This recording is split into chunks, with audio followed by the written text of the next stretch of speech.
식물 키우기 강의를 그렇게 많이 들었는데 왜 우리 집 식물은 시들기도 하고 죽기도 하고 잘 안 자라지? 이런 궁금증 가지신 분들 위해서 영상 준비해 봤습니다. 우리 학교 다닐 때 공부 잘하는 친구들이 공부 어떻게 했어 하면은 교과서만 보고 했어. 그래서 이런 영상을 접할 때도 교과서적인 이야기를 굉장히 많이 하게 됩니다.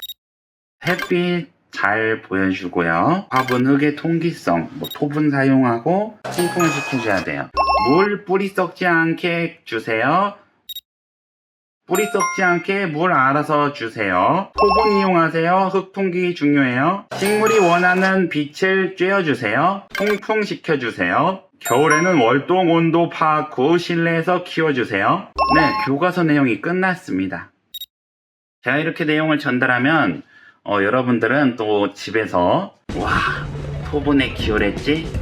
겉흙이 말랐을 때 물을 듬뿍 주라고 했어. 통풍을 시켜줘야지. 오늘은 또 비료를 줘볼까? 이런 식으로 이렇게 교과서 내용을 그대로 받아들여서 그대로 따라했는데 식물이 갑작스럽게 죽어버리거나 상태가 안 좋아지거나 그런 경험 있으실 거예요. 그래서 오늘은 그 이유 알려드리도록 할게요. 집안 환경이 다 다릅니다. 그러니까 공부 잘하는 애들은 집에서 과외도 받고 공부 시간도 더 많겠죠. 책도 많이 사고 그 시스템 자체가 달랐을 겁니다. 교과서를 10시간, 20시간 봤을지는 모르죠, 하루에. 그런데 우리는 교과서를 봤는데 한 5분 봤는가 보다, 근데 공부 잘하나 보다, 이런 식으로 생각을 하게 되는 거예요. 그래서 이런 환경과 시스템이 다르다.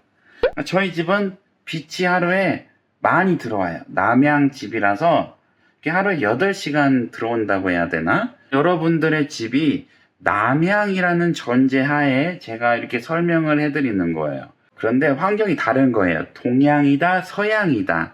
그런 식으로 하루에 들어오는 빛의 양이 다른데 제가 교과서대로만 설명을 했어요. 여러분 식물 등 안 쬐고 키워도 됩니다. 실내 이렇게 창문에 놓으면은 다 해결돼요. 이런 식으로 이야기했다면 약간 모순이 생기겠죠. 겉흙이 마르면 물 듬뿍 주세요 했는데 여러분이 화분을 방 안에 놔뒀어요. 물이 전혀 마를 수 없는 공간. 근데 겉흙이 말랐는데 물 줬는데 식물이 썩었어요. 왜냐면 또 통풍이 안 되기 때문이죠. 그렇기 때문에 교과서대로 물을 줬는데도 식물이 또 죽어버려요. 그래서 여러분들이 식물을 잘 키우시려면은 첫 번째로 우리 집의 환경을 파악해야 돼요. 우리 집의 온도, 습도 이렇게 전문적인 건 파악할 필요가 없는데요.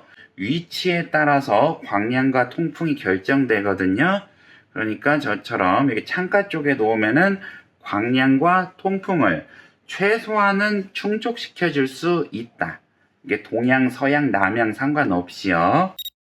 식물 키우기가 정답이었고 개인의 노하우가 이렇게 전달되다 보니까 집안 환경을 간과하는 경우가 있어요. 그래서 여러분이 그 점을 참고하시면 좋습니다. 예를 들어서 제가 과거에 발효개분 펠렛을 줬더니 식물의 잎사귀가 커졌어요. 이런 이야기를 한 적이 있어요. 그런데 발효개분이 아닌 개분을 주고 식물이 죽었다는 그런 댓글이 달렸습니다. 발효되지 않은 개분을 주면 식물이 죽을 가능성이 높은데요. 개분을 주라고 해서 식물이 죽었다. 이런 이야기를 하셨어요. 그래서 저는 발효개분 주라고 했는데요. 이런 식으로 또 이야기를 했습니다. 결국 그 영상은 삭제를 했어요. 그런데 지금 생각해 보니까 제가 그때 식물 키우기 얼마 안 된 시점이어서 이게 발효개분을 줘야 한다.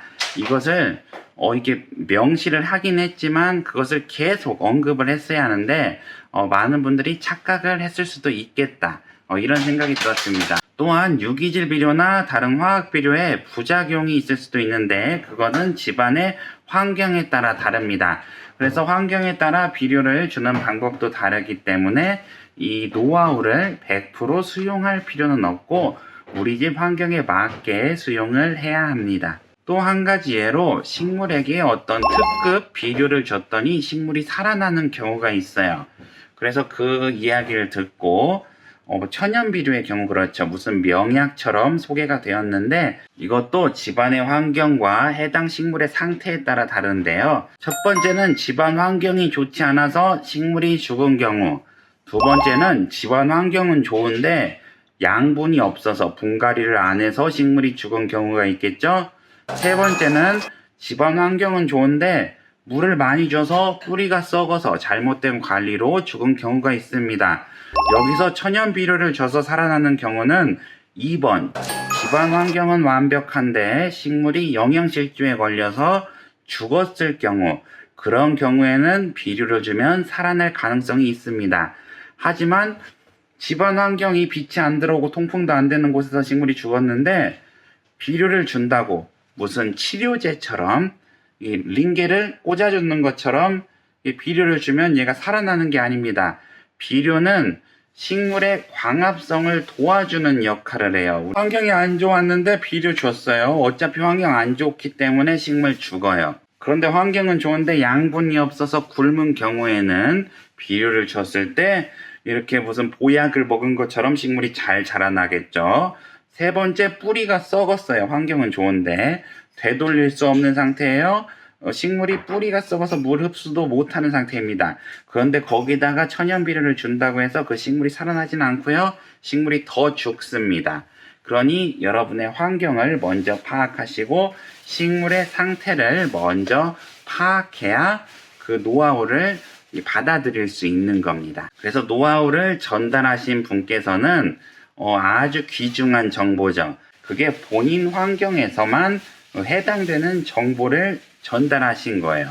그런데 그 내용을 그대로 가지고 와서 우리 집에 딱 적용을 하면은 환경이 맞을 경우에는 이게 박수를 치면서 아주 좋은 정보를 얻었다 이렇게 생각할 수도 있지만, 그 정보를 그대로 가져왔는데 천연 비료를 줬어요. 근데 식물 갑자기 몰살했어요.